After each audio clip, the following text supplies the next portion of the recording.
aquí estamos quemando a Gillo y a Efraín, a Sebas y Efraín. ¿Cómo se llama? Está Felipe, se salga apretando.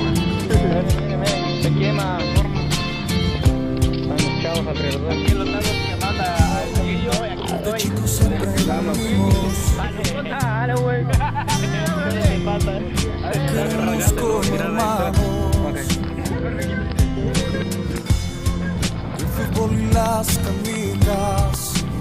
Me voy a quemar aquí.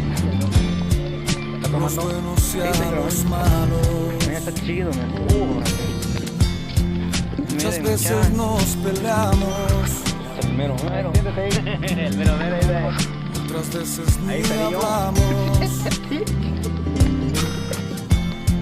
Pero sigo siendo amigo. Buenas noches a todos, buenas noches a todos. Aquí estamos. Que es como mi hermano.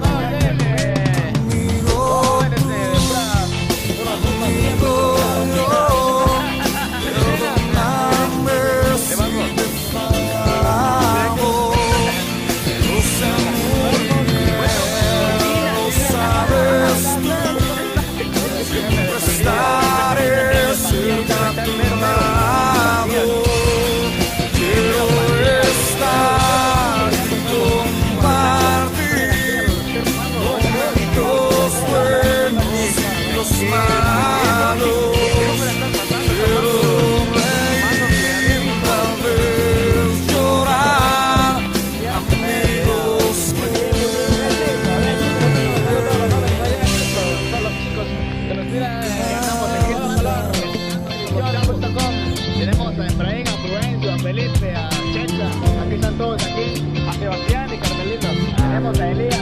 Elías, ¿estás triste muchacho? Sí, bro, está triste, se quedó la cara. Que solo nos encontramos, que se ayudan reaparecen, los que son más que hermanos, los regalos que no vimos, las palabras que callamos, los abrazos que negamos, a que hoy no está a tu lado, pero aún afuera hay muchos esperando de un abrazo. Necesitan de aquel que se hace llamar hermano.